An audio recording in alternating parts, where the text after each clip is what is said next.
안녕하세요. 저는 30대 후반의 사연 많은 미혼모입니다. 어떻게 시작해야 할지 모르겠어서 천천히 제 이야기를 들려드릴게요. 어린 시절 부모님 이혼으로 줄곧 엄마와 함께 살았었죠. 저는 부모님이 이혼하신다는 게 너무 싫었습니다. 어린 마음에 아빠도 엄마도 모두 좋았으니 말이죠. 그러나 시간이 지날수록 부모님께서 언성을 높여 싸우는 일을 자주 목격해야 했고, 그럴 때마다 엄마가 너무 고통스러워하는 게 보였어요. 어느 날은 학교 끝나고 집에 왔는데 엄마가 안방 구석에 쭈그리고 앉아 엉엉 울고 계셨습니다. 너무 작고 여린 엄마가 다 무너져서 울던 그 모습은 몇십 년이 지난 지금도 생생하게 기억이 나네요. 어린 나이에 저는 엄마가 살려면 아빠와 이혼하는 게 맞다는 걸 느꼈고 이미 받아들였습니다. 엄마와 단둘이 살게 되었지만 행복하지 않았습니다. 아빠와 이혼한 후 엄마의 건강은 급속도로 안 좋아지셨죠. 원래는 그 작고 여린 몸으로 저를 어떻게든 먹여 살리겠다고 일을 하셨는데 몸이 너무 힘들고 아프니 엄마는 돈을 벌 수가 없었습니다. 결국 이상함에 병원을 가보셨고 어려서 자세히는 모르지만 엄마가 많이 아프다는 걸 알게 되었죠. 엄마는 초등학생이었던 저를 붙잡고 이런 말씀을 하셨어요. 연주야, 엄마가 일을 해야 돈을 벌고 그래야 우리 연주 맛있는 것도 사주고 예쁜 것도 사주는 건데 엄마가 조금 아프네? 그래서 당분간은 일을 못하거든. 연주가 조금 이해해 줄래? 엄마, 아파? 어디가 얼만큼 아픈데? 조금 아픈 거야. 좋아질 거야. 엄마가 지금은 돈이 별로 없어서 예쁜 거 많이 못 사줄 것 같은데 괜찮아? 응, 알겠어. 근데 엄마 많이 아픈 거 아니지? 그럼 엄마 괜찮아. 걱정하지 마. 엄마가 몸이 성치 않으셔서 병원 생활을 자주 하셨지만 그래도 딸 자식 어떻게든 키워보겠다고 노력을 많이 하셨어요. 그래서 그런지 제가 중학생이 된 후 엄마의 몸 상태는 급격하게 나빠지셨고 정말 걷잡을 수 없는 수준이 되었습니다. 이대로 엄마가 제 곁을 떠날까 너무 무서웠어요. 말할 힘도 없으셨으면서 늘 제게 애써 미소를 지으며 괜찮다는 말만 반복하셨던 엄마의 모습이 마지막이었죠. 고작 제 나이 14살에 엄마께서 지병을 앓다 돌아가셨습니다. 저희 엄마도 참 외로운 사람이었던 게 아빠와 반대하는 결혼을 하시면서 가족들과 모두 연을 끊고 사셨어요. 그렇다 보니 엄마가 돌아가신 후 혼자가 된 저를 찾아오는 친인척은 아무도 없었고 심지어 아빠도 저를 찾아오지 않으셨죠. 저는 자연스레 보육원에 들어가서 살게 되었습니다. 너무 낯설었고 무서웠어요. 전 이곳 생활에서 가장 힘들었던 게 마음을 주고 함께하던 동생들이 하루아침에 어디론가 입양을 가버려 아픈 이별을 자꾸만 해야 한다는 것이었죠. 어떤 이별이든 아프고 힘들지만 마음 둘 곳 없는 제가 유일하게 마음을 주는 동생들이 그렇게 하나둘 떠나니 참 힘들었습니다. 저는 나이가 있다 보니까 입양의 기회는 당연히 없었고 꿈도 꾸지 않은 채 그곳에서 외롭게 살았어요. 한참 어린 동생들과 지내며 나름 또 다른 형태의 가족을 만들며 지냈죠. 제게 부모님은 없지만 많은 동생들은 있었으니까요. 마음 둘 곳이 없어서 참 외롭고 쓸쓸했고 또래 친구들을 보면 늘 부러웠어요.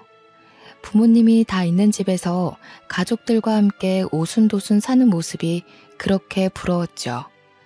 제가 두 번 다시는 할 수 없는 일이라고 생각해서 더 부러움을 느꼈습니다. 학교를 다니다 보니 가족에 대한 그리움이 굉장히 커졌어요. 가족 여부를 왜 그렇게 물어보는 건지 저 같은 고아는 주눅이 안 들래야 안 들 수 없는 환경이었습니다. 그뿐 아니라 사소한 친구들과의 대화 속에서도 늘 아무 말도 못하고 있었죠. 얘들아, 이거 가방 어때? 내가 완전 갖고 싶던 건데 아빠가 사줬다. 완전 잘 어울려. 부럽다. 우리 아빠는 생일 아니면 선물 안 주는데. 연주, 너희 아빠는? 너희 아빠도 선물 자주 사주셔? 아니, 우리 아빠도 잘 안 사주셔. 그러고 보니까 우리 연주 집에만 놀러 못 가봤는데 초대 좀 해줘봐. 궁금하다. 말 나온 김에 오늘 연주 너희 집 가서 숙제할까? 아니. 엄마가 집에 계셔서 허락받아야 해.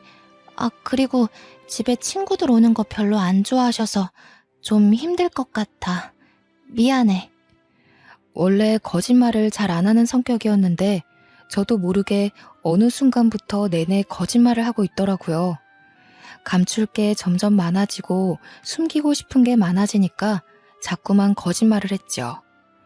친구들에게 보육원에서 살고 있다는 말을 하고 싶지도 않았고 구구절절 어떻게 고아가 된 건지 설명하고 싶지도 않았습니다. 그렇게 거짓말을 한번 시작하니까 걸리면 안 된다는 강박에 저는 꽤 철저하게 친구들을 속였어요. 그렇다 보니 깊게 마음을 두는 친구도 없었고 친하게 지내는 친구도 없었습니다. 뭔가 친구들이 저를 두고 뒷말을 하는 것도 느껴졌거든요. 아무래도 이상하긴 했겠죠. 매번 뭔가 속이는 느낌이 들었을 테고 불안해하는 제 모습을 어린 친구들도 느꼈을 겁니다. 상황이 이렇다 보니 학교 생활도 엉망이었고 저는 그 어디에서도 마음 편히 웃고 떠들 수 있는 곳이 없었어요.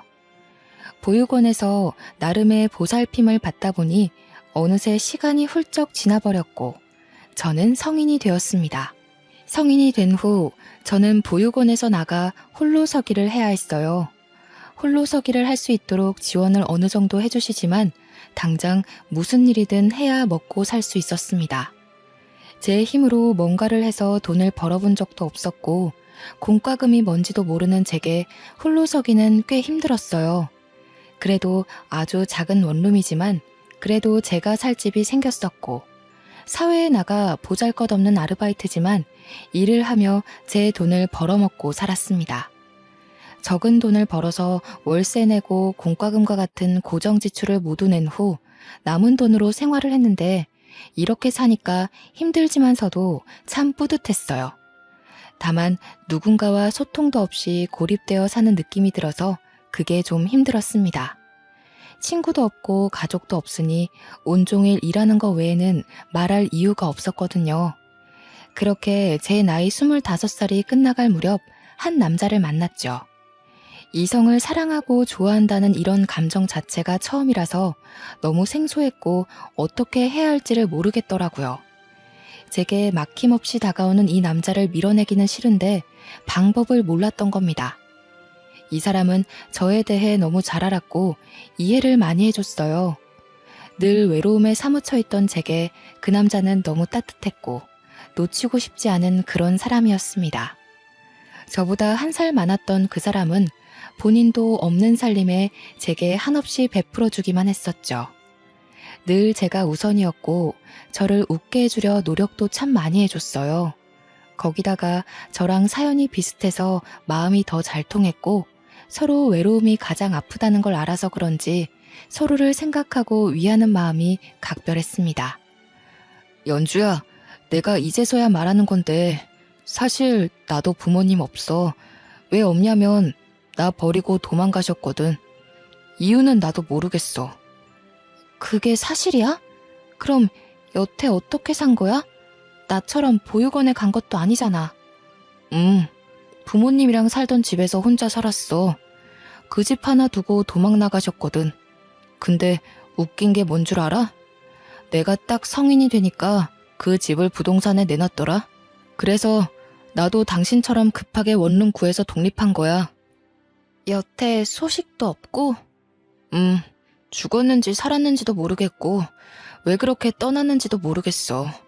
근데 하나 짐작 가는 건 두 분이 워낙 안 맞았었고 각자 외도도 하셨거든. 그래서 뭐 각자 살겠다고 합의하에 나 버리고 간 게 아닌가 싶어. 너무하네. 나만큼이나 힘든 시간을 보냈구나. 그래서 나는 연주 널 보면 그냥 우리 둘이 행복했으면 좋겠어. 그냥 잘해주고 싶고 보듬어주고 싶고 막 그래. 대충 사연이 있다는 건 알았지만 이렇게까지 아픈 사연이 있는 줄은 몰랐습니다. 저희가 어느 정도 서로에 대한 마음이 각별해지니 그 사람은 제게 속내를 털어놓고 본인이 어떤 일이 있었는지 말을 해주더라고요. 사실상 사연이 살짝 다른 것 외에는 둘 다 어린 나이부터 외롭게 혼자 살았다는 동질감이 느껴져서 그런지 더 애틋한 사이가 되었습니다. 그냥 쳐다만 봐도 좋았고 외롭고 쓸쓸한 감정이 다 차오르는 듯 했습니다. 그런데 철도 없었고 배운 것도 없이 부족한 저희 두 사람이 너무 앞만 보고 사랑해서인지 너무 빠르게 아이가 찾아왔고 당황스러웠어요. 그간 돈을 벌어두긴 했으나 살림을 차리기에는 턱없이 부족한 돈이었는데 아이까지 키울 자신은 없었죠. 그러나 제 뱃속에 생긴 생명을 결코 포기할 수 없었습니다. 전 임신 사실을 알자마자 애아빠에게 말을 했어요. 나 할 말 있는데 자꾸 생리를 안 해서 임신 테스트기를 해봤거든? 그랬더니 2줄이 나온 거야. 그래도 혹시 몰라서 병원까지 가봤는데 임신이 맞대. 뭐? 임신이라고? 임신이래. 왜 싫어? 싫다기보다는 당황스러운 거지. 우리가 가진 게 없으니까. 아니야, 그래도 걱정하지 마. 내가 너랑 아기 책임질 테니까 걱정 마. 잘할 수 있어, 우리는. 그렇지? 우리 그럴 수 있잖아. 맞지? 난 사실 무서웠거든. 당신이 아기 지우라고 할까봐. 우리 아기인데 지우긴 왜 지워. 당연히 낳아서 키워야지. 우선 집부터 합치고 각자 모은 돈 좀 합쳐서 어떻게든 해보자. 애아빠에게 임신 사실을 고백했을 때 처음에는 당황한 듯 보였으나 이어 아주 든든한 말을 해줬습니다. 그래서 안심이 되었고 무섭지만 믿고 새 출발을 할 수 있었죠. 저도 애아빠도 각자 작은 원룸에서 살고 있었는데 제가 살던 집을 빼버리고 애아빠 집으로 들어갔습니다. 그쪽도 원룸이지만 방 사이즈가 컸고 분리형이라 아무래도 살기에는 그쪽이 더 좋은 조건이었어요. 그렇게 집을 빼고 받은 보증금과 제가 모아둔 2천만 원 남짓의 돈은 애아빠가 관리하기로 했습니다. 저보다 경제관념이 뛰어났고 현명했거든요. 그리고 바로 더 큰 집으로 이사할 수 있었지만 조금이라도 더 모으고 가자는 애아빠 말에 그 집으로 들어가서 우선 몇 달이라도 살기로 한 거였죠. 그렇게 애아빠와 살림을 합치고 작은 집이지만 나름 행복하게 지냈습니다. 저더러 몸이 힘드니까 일을 하지 말라고 했으나 한 푼이라도 벌어야 한다는 생각에 가볍게라도 일을 해서 살림살이에 보탬이 되었고 둘이 벌어서 모으니 제법 돈이 빨리 모이는 듯 했죠. 당장은 너무 없는 살림이고 부족한 게 많지만 애아빠도 저도 뚝심이 있고 악바리 근성이 있기 때문에 뱃속에 아이 하나 굶기지 않고 잘 살 자신이 있었습니다. 그런데 이 행복은 너무 빨리 끝나버렸어요. 27주쯤 되었을 때부터 애아빠가 변하기 시작했습니다.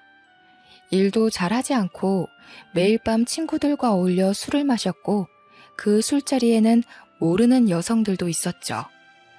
처음 한두 번은 말로 잘 타이르고 그러지 말라고 했으나 빈도수가 늘어나더니 결국 언성을 높여 싸우는 날들이 많아졌습니다. 당신 정말 왜 그러냐고. 곧 있으면 우리 꼼꼼히 태어날 건데 갑자기 이렇게 철없이 굴면 어떡해? 임신한 나도 일을 하고 있는데 당신이 일도 안 하고 술 마시면서 놀 때야?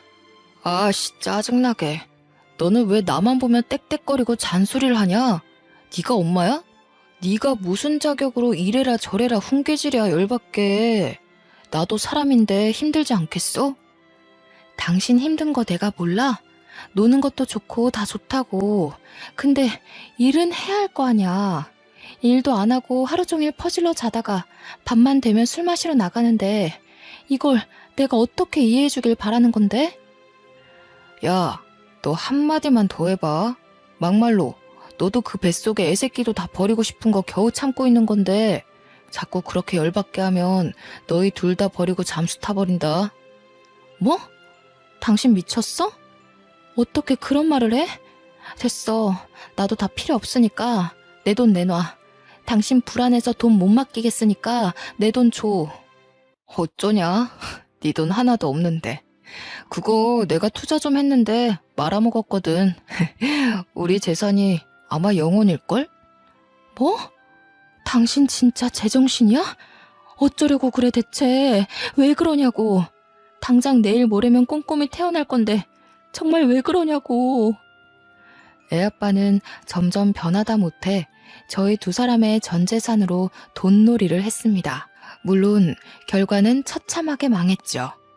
이렇게 싸우는 빈도수가 늘어나다 결국 애아빠는 만삭인 제게 손찌검까지 했고 제게 말도 없이 살던 집을 빼버렸습니다. 결국 만삭인 배를 부여잡고 간단한 옷까지만 챙겨서 그 집에서 나와야 했어요. 돈도 없고 오갈 곳도 없어 너무 막막하던 저는 길바닥에서 얼마나 울었는지 모르겠습니다. 저런 사람도 애아빠고 남편이라고 믿고 돈을 다 맡긴 제 스스로가 너무 한심하게 느껴졌죠. 이후 미혼모 쉼터에서 생활을 하게 되었고 애아빠의 소식을 찾아보려 했으나 얼마나 꽁꽁 숨었는지 찾을 수도 없었습니다. 솔직한 심정으로 살 자신이 없었고 막막했어요. 그러나 이 극한 상황에 이악 물고 진통 다 겪어가며 낳은 제 딸아이를 보면 전 살아야 했습니다. 저 하나 믿고 이 세상에 나와준 딸아이를 제가 지켜주고 싶었죠. 미혼모 쉼터에서 생활을 하며 간간히 일을 했고 모으기에는 턱없이 부족한 돈이었으나 아이와 어떻게 입에 풀칠은 하고 살았습니다. 고작 이런 엄마라서 너무 미안했어요. 해주고 싶은 것도 너무 많았고 저와는 다르게 부모 사랑 듬뿍 주며 아이를 키우고 싶었는데 아이와 살 집도 없어 미혼모 쉼터의 작은 방에서 아이와 둘이 사는 게 너무 속상했습니다. 그래도 다행이었던 건 옆방에 있던 미혼모 동생과 친해져서 서로를 배려해주기로 했어요. 저는 야간 시간에 일을 할 거라 그 시간대에 동생이 제 딸을 함께 봐주었고 반대로 오전에는 그 동생이 일을 해서 제가 아이를 함께 봐주었죠. 이렇게 서로 도와주지 않으면 결코 일을 할 수가 없는 상황들이라 공동 육아를 하며 돈을 벌었습니다. 미혼모로 사는 게 결코 쉽지 않았어요. 아이를 혼자 육아해야 하는 건 솔직히 상관이 없었는데 혼자 육아를 하다 보니 일을 할 수 없다는 게 힘들었습니다. 아이만 보자니 생계 유지가 쉽지 않았고 생계 유지를 하자니 아이를 볼 수 없는 답답한 상황의 연속이라 이게 가장 힘들었죠. 거기다가 너무 작은 딸아이를 두고 나오는 게 발길이 떨어지지도 않았습니다. 그러나 저는 부족한 엄마라서 남들보다 더 이를 악물고 최선을 다해야 했어요. 그러던 중 미혼모 쉼터에서 나와야 하는 날이 다가오고 있었습니다. 거기가 무슨 숙박업소가 아니기에 쭉 장기간 있을 수는 없는 노릇이라 나와야 했고 너무 형편없는 집이지만 작은 원룸을 구해 아이와 살게 되었죠. 좋은 것만 먹이고 입히고 다 해주고 싶은 마음과는 다르게 끼니나 제대로 챙겨주면 다행일 정도로 형편없는 엄마인 제가 너무 싫었습니다. 그렇게 아이와 독립을 한 후의 삶은 처참했어요. 아이를 맡길 곳도 없고 맡길 돈도 없었기에 함께해야 했는데 아이를 데리고 일할 수 있는 곳을 찾는 게 결코 쉬운 일은 아니었습니다. 유모차 하나 살 돈도 없는 형편이라 애를 안고 업고 다니며 이리저리 일자리를 구했으나 하나같이 돌아오는 말은 똑같았어요. 아기가 정말 순해서 울고 보채지도 않을 거예요. 그냥 같이만 있을 수 있게 해주시면 정말 열심히 할게요. 사장님, 저 일 좀 할 수 있게 도와주세요. 제가 미혼모라 아이를 맡길 곳이 없거든요. 누가 일터에 애를 데리고 와서 일을 합니까? 막말로 그쪽이 사장이면 애 달고 나오는 직원을 뽑겠어요? 혼자 나오는 직원을 뽑겠어요? 이건 어쩔 수 없는 거니까 그냥 가세요. 아, 사장님, 제발요. 저 정말 누구보다 열심히 할 수 있어요. 제발 부탁드릴게요. 아, 진짜 왜 그래요, 불편하게. 나도 돈 주고 사람 부리는 입장인데 사정 다 봐주면서 눈치 보며 직원 뽑을 이유는 없잖아요. 그만하고 나가세요. 아니면 뭐 밥이라도 한 끼 먹고 가던가요. 그렇게 혼자 못 키울 거면 애 아빠한테 보내지. 왜 고집 부려서 둘 다 힘들게 삽니까? 제가 일자리를 구하면서 가장 많이 들은 말이 능력도 없으면서 애를 왜 데리고 있냐는 말이었어요. 본인만 힘든 게 아니라 애도 힘든 건데 애 아빠한테 보내라고 말이죠. 물론 저들은 사정을 모르니 그렇게 말할 수 있겠다는 생각이 들면서도 막상 들으면 가슴이 저릿했습니다. 일자리를 매일같이 구했지만 아이를 데리고 할 수 있는 일은 아무것도 없었고 그나마 모아둔 돈도 거의 다 떨어져가는 상황이었죠. 저는 굶어도 괜찮은데 딸아이를 굶길 수는 없었고 정말 막막했습니다. 이때만 생각하면 너무 마음 아픈 게 매일 밤 잠든 딸아이를 보며 소리도 못 내고 베개로 입을 틀어막고 참 많이 울었죠. 이 답답하고 막막한 현실을 어떻게 헤쳐나가야 할지 모르겠더라고요.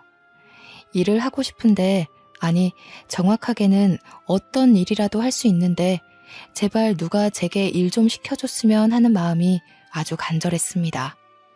가족이라도 있으면 아이라도 맡기고 일을 했을 텐데 제게 딸 말고는 아무도 없다는 이 현실이 참 아팠죠. 그러던 중 하늘이 무너져도 솟아날 구멍은 있다고 아이를 데리고 일할 수 있는 곳을 찾았습니다. 그걸 찾자마자 저는 아침 일찍부터 아이를 데리고 길을 나섰어요. 무슨 일이 있어도 이 일자리는 제가 꼭 해야 했기에 너무 간절한 마음으로 향했죠. 거의 다 도착했을 때쯤 길을 헤매게 되었습니다. 초행길에 골목이 많아서 많이 헷갈리더라고요. 이리저리 빠른 걸음으로 걸어가고 있던 찰나 골목길에 어떤 사람이 쓰러져 있는 걸 발견했습니다. 저는 너무 깜짝 놀라서 쓰러진 사람에게 다가가 막 흔들었어요. 저기요, 할아버지, 제 말 들리세요? 할아버지! 배고파. 네? 할아버지, 어디 편찮으신 거예요? 제 말 들리세요? 살려줘. 골목에 쓰러져 있던 할아버지는 행색도 좋지 않았지만 무엇보다 안색이 너무 좋지 않았습니다. 그러나 저는 면접 시간이 다가와서 당장 가야 했죠. 잠깐 고민을 했지만 제가 이렇게 가면 쓰러져 계신 할아버지가 정말 큰일이 날 것 같았습니다. 저는 우선 구급차와 경찰을 급하게 부른 후 급히 편의점으로 뛰어가서 생수와 삼각김밥을 사왔어요. 저도 주머니 사정이 좋지 않았기 때문에 뭘 많이 사드릴 수도 없었죠. 그렇게 사와서는 힘이 없어 제대로 앉지도 못하는 할아버지를 온몸으로 부축하며 겨우 골목에 기대 앉혔습니다. 할아버지, 제가 돈이 없어서 이것밖에 못 사왔어요. 우선 이것부터 드세요. 그리고 저도 상황이 좋지 못하거든요. 지금 면접 가는 길이라 얼른 가봐야 해서 죄송하지만 먼저 가볼게요. 구급차랑 경찰 불렀으니까 5분 정도만 기다리시면 올 거예요. 꼭 여기 가만히 계셔야 해요. 고맙네. 자네 전화번호랑 이름 좀 써주고 가게. 네? 아니에요. 할아버지 저 괜찮으니까 천천히 드시고 계세요. 사람들 오면 도움 꼭 받으시고요. 얼른 적고 가게. 면접 시간이 촉박해서 너무 초조했는데 자꾸 연락처와 이름을 적으라는 할아버지의 말에 어쩔 수 없이 그냥 적어드리고 저는 면접을 보러 갔습니다. 촉박했던 시간은 어느덧 늦어버렸고 뛰고 또 뛰어도 달라지는 것 없이 면접 시간을 초과해서 도착했죠. 저는 너무 간절했기에 빌고 또 빌었습니다. 정말 죄송해요. 제가 오다가 사정이 있어서 근처에서 헤매고 있었거든요. 제발 면접 봐주세요. 제발요. 이미 다른 분이 먼저 오셔서 면접 받고 내일부터 출근하기로 했어요. 그러게 시간을 딱 맞춰서 오셔야지. 이렇게 면접 시간 하나 엄수를 못하는 사람을 우리가 뭘 믿고 뽑겠어요? 아, 사장님, 제발요. 정말 이렇게 부탁드릴게요. 아, 글쎄, 내일부터 출근하기로 했다니까요. 그만하고 가세요. 그렇게 면접도 못 보고 허무하게 집으로 돌아와야 했습니다. 내 코가 석자인데 대체 누굴 도운 걸까? 저는 또 제 탓을 했어요. 뭐가 그렇게 착하다고, 언제부터 그렇게 착했다고, 왜 그랬을까 싶었죠. 이때가 정말 막막했던 게 남은 잔고가 고작 17만 원 돈이었고 당장 일을 하지 않으면 정말 딸아이랑 굶어 죽을 수도 있겠다는 생각뿐이었습니다. 참 앞이 보이지 않는 이 현실을 어떻게 헤쳐나가는 게 좋을지 모르겠더라고요. 돈이 떨어지는 게 눈에 보이니까 앞날이 걱정되어선 라면 한 개로 하루를 버틸 수밖에 없었습니다. 라면을 쪼개고 쪼개서 끓여 먹고 물을 많이 넣고 끓인 싱거운 국물로 배를 채우며 살았죠.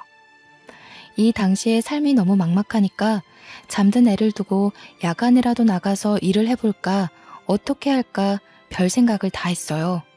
그런데 애가 아직 어리기도 했고 그다지 안전한 아파트도 아니라서 혹시라도 아이한테 무슨 일이 생길까 무서웠습니다. 애 아빠한테 돈만 다 맡기지 않았어도 지금 이렇게까지 힘들지는 않을 텐데 라는 후회도 들었고 그냥 멍청한 제 자신을 한없이 탓했지요. 제가 이렇게 못나서 딸아이가 고생하는 것도 너무 미안했고 작은 원룸에 답답하게 내내 갇혀있는 것도 너무 미안했어요. 워낙 집이 작고 방음이 좋은 편도 아니라서 애가 밤에 울면 옆집이고 앞집이고 다 찾아와서 막 욕도 하고 언성도 높이고 그러더라고요. 안 그래도 무너지는 저를 더 무너뜨렸습니다. 마음껏 울지도 웃지도 못하게 하고 장난감도 사주지 못하는 저 같은 사람도 엄마라고 아이를 낳아서 이렇게 고생시키는구나 싶었죠. 상황이 이렇게 극한 상황이 되니까 아이를 낳지 말 걸 후회도 했습니다. 저야 똑같은 상황으로 돌아가도 우리 딸 낳을 것이만 딸아이를 생각하면 이런 능력 없는 엄마한테 태어나게 만든 게 너무 미안해서 후회가 되더라고요. 리아야, 엄마가 미안해. 엄마가 엄마라서 너무 미안해. 우리 리아 맛있는 것도 사주고 장난감도 사주고 엄마가 그러고 싶은데 아무것도 못 해줘서 너무 미안해 우리 딸. 매일 이렇게 딸아이에게 사과를 하며 지냈고 이날도 여느 때처럼 울고 보채는 딸아이에게 죄스러운 마음에 미안하다며 다독이고 있었습니다. 그런데 아이와 집에 있는데 갑자기 누군가 찾아온 겁니다. 저희 모녀가 사는 이 집에 찾아올 사람이 아무도 없었기에 조금 무서웠죠. 가끔 찾아온다고 해봤자 아이 울음소리 시끄럽다고 찾아오는 옆집, 앞집 남자들이라 선뜻 문을 열어주기 힘들었습니다. 누구세요? 나일세. 문 좀 열어보게나. 네? 누구세요? 나한테 준 삼각김밥이랑 물 갚으러 왔으니까 문 좀 열어보게나. 저는 정말 화들짝 놀랐습니다. 대낮에 저희 집을 찾아온 사람은 길가에 쓰러져 계셨던 할아버지셨죠. 제 면접을 망치게 했던 장본인이라 제가 많이 원망하고 있었던 그 할아버지가 너무 말끔한 차림으로 건장한 남자 둘과 함께 찾아온 거예요. 행색이 좋지 않았던 모습은 온데간데 없었고 정말 당황스러웠습니다. 순간 저는 반가운 반 신기한 반의 마음으로 문을 열어드렸죠. 할아버지는 저를 보며 환하게 웃어주셨고 함께 온 남자들의 손에는 과일부터 시작해서 한우에 아기 옷과 온갖 먹거리들이 잔뜩 들려 있었습니다. 제가 정말 제대로 먹지도 못하고 살아서 그런지 손에 들린 과일과 한우가 눈에 먼저 들어오더라고요. 늘 너무나도 배고팠거든요. 배고픔을 뒤로하고 자리에 앉아서 할아버지께 들은 얘기는 아주 놀라웠어요. 저번에 얼핏 봐도 아주 예쁘더니 딸내미가 아주 인형이네. 아니 할아버지, 그런데 이게 다 뭐예요? 자네는 그날 내가 노숙자인 줄 알았겠지만 사실 그렇지 않네. 길을 가고 있었는데 갑자기 누군가 나를 노리고 와서는 폭행을 하고 지갑에 핸드폰까지 다 뺏기고 쓰러져 있었지. 사람들도 참 나쁜 게 꽤 오랜 시간 쓰러져 있었는데 아무도 날 돕지 않더라고. 그런데 나는 뭐 몸도 못 가누겠고 딱 이러다 죽겠다 싶었는데 자네가 날 도와준 거네. 아, 그런 사연이 있으셨군요. 그래, 그런 자네에게 꼭 보답하겠노라 싶어 연락처랑 이름을 물어봤었지 않나. 내가 정신 차리고 치료받고 하면서 자네에 대해 알아보니 딱 해도 이렇게 딱 할 수가 없더라고. 이런 상황에서 애를 혼자 어떻게 키우겠어. 안 그래? 그리고 알아보니 그날도 급하게 면접 가던 길이었는데 날 도왔다는 걸 알고 내가 참 감동했네. 네, 뭐 도와드려야죠. 그래서 이제는 내가 자네를 도울 차례니까 앞으로의 삶은 걱정 말게나. 세상에 먹고 살기도 힘든 애 엄마가 애까지 없고 길바닥에 쓰러진 노인네를 구해주는 게 말이 쉽나? 난 정말 감동했네. 그날 만난 할아버지께서는 이런저런 말씀을 해주셨는데 처음에는 그냥 어느 정도 여유가 있으신 분처럼 느껴졌습니다. 그런데 대화를 하며 알고 보니 이름만 들으면 알만한 기업의 회장님이셨죠. 할아버지께서는 제가 아니었다면 이 세상에 없는 사람이었을 거라며 생명의 은인이라고 저를 높여주셨어요. 솔직히 이때까지만 해도 얼떨떨해서 별 반응을 하지 못하고 있었습니다. 어느 정도 이런저런 얘기를 마치신 할아버지께서는 제게 어떻게 도움을 주실지 말씀을 하셨죠. 제 모든 사정을 알고 오셔서 제가 얼마나 힘들게 사는지 알고 계셨어요. 그래서 제가 앞으로 아이와 함께 안정적이게 먹고 살 수 있는 일자리를 주겠다고 하셨습니다. 전 솔직히 일자리를 주겠다는 것만으로도 너무 감사했어요. 제가 가장 원하던 게 일자리니까요. 그런데 할아버지는 단순히 일자리를 주시는 게 아니었습니다. 이번에 요식업을 하려고 준비 중이셨는데 할아버지께서는 제게 본점 하나를 내주시며 앞으로 평생 본점을 운영하며 아이와 함께 넉넉히 먹고 살라고 하셨죠. 그리고 본점을 운영하는 이상 할아버지와의 연도 끊어지지 않을 테니 앞으로는 친할아버지라 생각하고 힘들면 힘들다, 행복하면 행복하다 소통하며 지내자고 손을 내밀어 주셨습니다. 살다 살다 이런 호의를 받아본 적이 없어서 꿈만 같고 그냥 눈물이 흘렀어요. 할아버지, 이거 정말 진심인 거예요? 저 그 본점이라는 거 죽을 때까지 평생 제가 운영해도 되는 거예요? 그래, 가족도 없이 애를 어떻게 키워? 애는 원래 다 같이 모두가 함께 키우는 거야. 앞으로 네 할애비다 생각하고 지금처럼 할아버지 이렇게 부르고 연락도 자주 하고 그래. 알겠지? 정말 감사해요. 너무나도 감사해서 뭐라고 말씀을 드려야 할지 모르겠어요. 이게 다 네가 인품이 좋아서 생긴 일이니까 너무 감사할 필요도 없어. 그저 주어진 것들에 최선을 다하면 그만이야. 너한테 본점을 맡긴 이유도 너라면 해낼 수 있을 것 같아서다. 기대하마. 네, 그럼요. 저 이악 물고 최선을 다할 거예요. 이렇게 도와주신 거 보답해야죠. 보답한다는 마음으로 살지 말고 너를 위해 살아라. 너는 좀 이기적이게 살아도 괜찮겠어. 할아버지께서는 여기서 그치지 않고 더 완벽하게 저를 살 수 있게 도와주셨습니다. 제가 운영하게 된 가게 근처로 이사까지 도와주셔서 딸아이와 드디어 집다운 집에서 쾌적하게 살 수 있었죠. 집 자체가 분에 넘쳐서 평생 제가 살아볼 수도 없는 집인데 기꺼이 내주셨고 거기에 제가 일하는 동안 딸아이를 봐줄 베이비시터와 가정부까지 고용을 해주셔서 저는 정말 가게 일만 할 수 있도록 도와주셨어요. 세상에 어떻게 이런 호의를 베풀어주는 사람이 다 있을까 싶었습니다.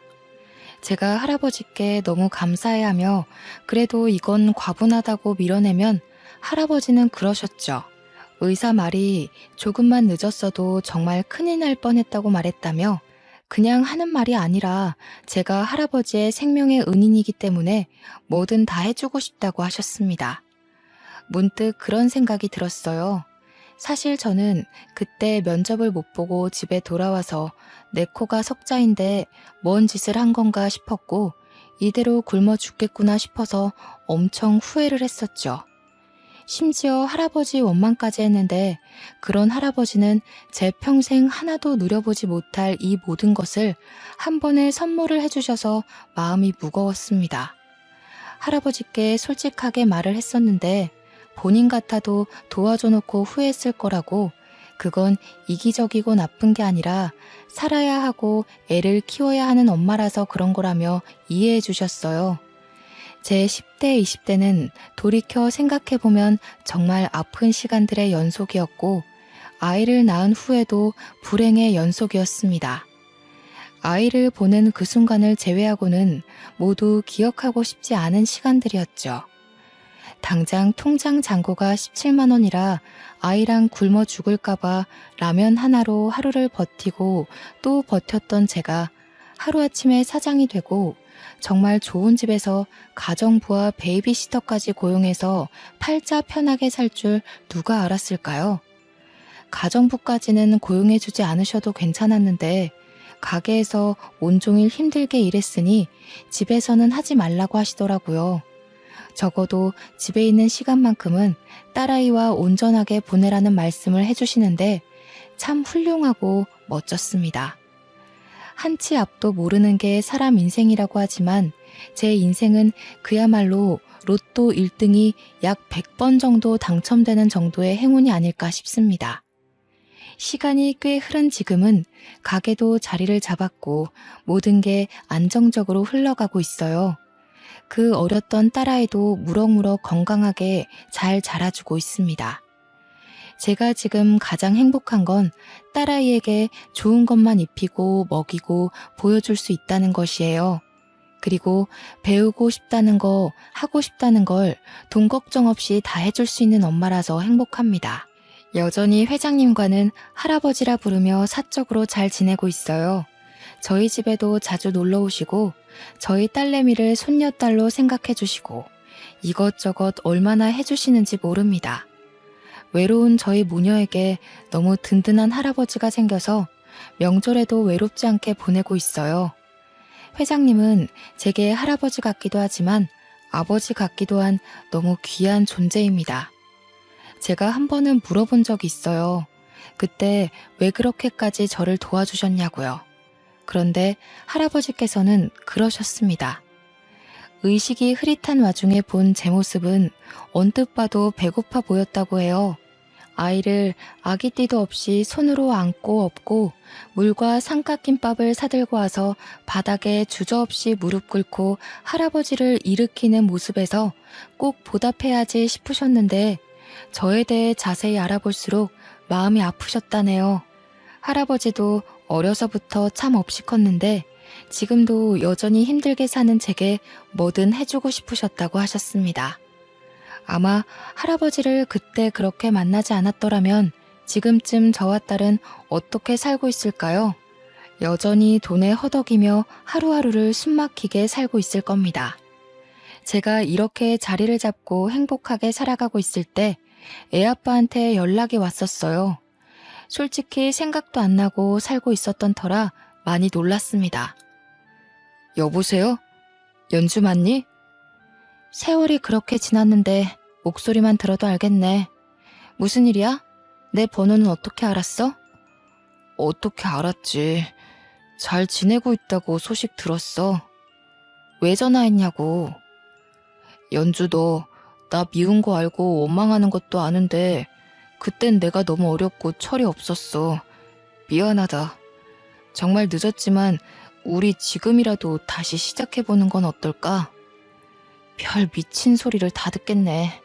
너 나 어떻게 살고 있는지 알고 연락했지? 왜? 너무 잘 나가니까 배 아파?